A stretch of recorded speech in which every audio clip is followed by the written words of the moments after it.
Voice of Cameroun, la voix de l'espérance.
C'est-à-dire qu'on a vu la lumière dans la salle d'audience, on a facturé la porte ou la fenêtre et puis on y est rentré.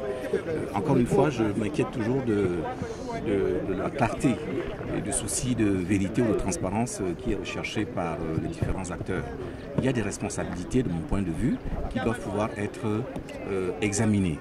Je ne veux pas dire encore à ce stade, au stade de la procédure, qu'elles doivent pouvoir être acceptées et assumées, mais au moins examinées.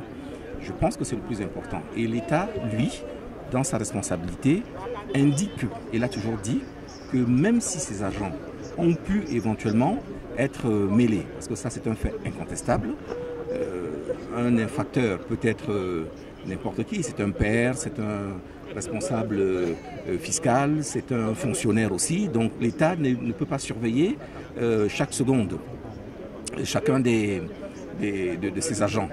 Donc des agents, des personnes qui sont accusées, en tout cas pour l'instant, avec la présomption d'innocence, comme ayant commis ces faits extrêmement graves, ont la qualité de fonctionnaires ou d'agents d'État. Donc de ce point de vue, on estime également par ailleurs, et je pense que les débats ici vont le révéler, qu'un certain nombre de moyens de l'État ont pu éventuellement être mis en œuvre.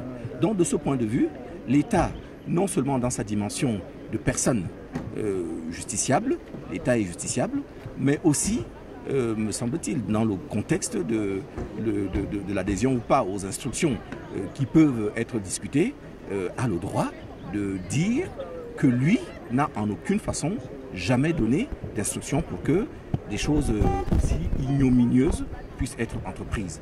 Et j'ai comme le sentiment que le seul lieu où cela aurait pu être fait, ça pouvait être que là où le dossier se discute, c'est-à-dire devant le tribunal, c'est la raison d'être de la participation de l'État. Maintenant, j'entends encore parfaitement tous ceux qui pensent que l'État peut ou doit y être plutôt comme civilement responsable. La nuance, si vous voulez qu'on se parle entre nous, c'est que comme partie civile, l'État estime, il est un peu à l'offensive, il estime qu'il a un certain nombre de choses à faire valoir. En revanche, comme civilement responsable, c'est l'inverse. On estime que là, il doit subir les demandes, notamment, de la victime ou de ses ayants droit. Là, en l'occurrence aussi, rien. Il faudrait que les choses soient dites de façon précise. Je ne souhaiterais pas que, au sortir d'une telle audience, avec l'ensemble des efforts qu'on a pu faire et les attentes que tout le monde peut avoir, que les gens puissent penser qu'il peut y avoir eu un arrangement ici qui interdit que l'État ne puisse apparaître dans l'ensemble des facettes qui peuvent être les siennes pour peut-être plus tard ne pas avoir à répondre des conséquences, des condamnations qui seront les siennes. C'est pour ça que je voudrais qu'il soit également noté de façon précise que l'État, qui n'a rien à cacher, qui au contraire a envie de participer à la manifestation de la vérité, indique de façon ferme qu'il ne voit absolument aucune objection. Et nous l'avons demandé. Je ne vous le dis pas seulement ici entre nous en retrait, je l'ai dit également à la barre, là où c'est plus officiel, où c'est plus solennel et c'est plus formel, que l'État est également disposé à apparaître comme civilement responsable. Et ce sont les débats qui vont devoir départager si il venait à se trouver que les arguments que nous développons sous une casquette, c'est-à-dire comme partie civile, ne tiennent pas et que le tribunal, dans sa souveraineté et sa majesté, pense que nous sommes plutôt civilement responsables, l'État devra en tirer aussi les conséquences.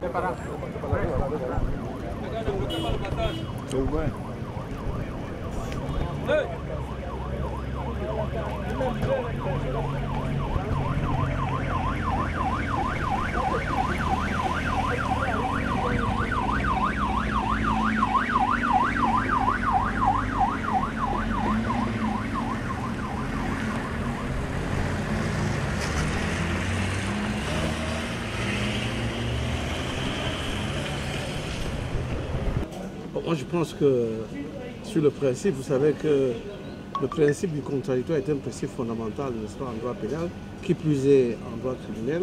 Je pense que la réponse du tribunal ne peut pas nous satisfaire totalement. On ne peut pas dire que nous avons moins de droits devant la juridiction de jugement que nous en avons, n'est-ce pas, au niveau de l'information judiciaire. Puisqu'au niveau de l'information judiciaire, il est prévu que nous avons accès à copie du dossier moyennant paiement des frais de photocopie. Donc, lorsqu'on vient devant la juridiction de jugement, ces droits ne peuvent pas être diminués. Dans le sentiment que nous avons, que même si on est tombé d'accord que le dossier soit mis à notre disposition pour que nous puissions le consulter, nous pensons que c'est une régression par rapport aux droits de la défense, par rapport aux droits des accusés. On ne peut pas accuser quelqu'un en cachant les éléments sur la base duquel vous l'accusez. Donc, de ce point de vue, je suis que moyennement, n'est-ce pas, satisfait. Il vous souhaite également qu'il y ait un débat sur le statut de l'État dans cette affaire, où la DGE est venue se constituer comme partie civile. Vous avez suivi les débats, ça a été très, très nourri. Et là, nous sommes satisfaits parce que le tribunal nous a suivis en indiquant qu'effectivement la DGE interviendrait comme, n'est-ce pas, civilement responsable. Ils seront cités escalité pour la prochaine audience. Ça, c'est une bonne chose. Parce qu'on ne peut pas, n'est-ce pas, avoir 14 sur 17 de ces préposés dans le cadre d'une procédure et venir prétendre que soi-même on a été victime des actes de ces préposés. Il y a comme une contradiction fondamentale. Et je crois que le tribunal a bien fait de rétablir, n'est-ce pas, cette question-là. Pour le reste, nous pensons que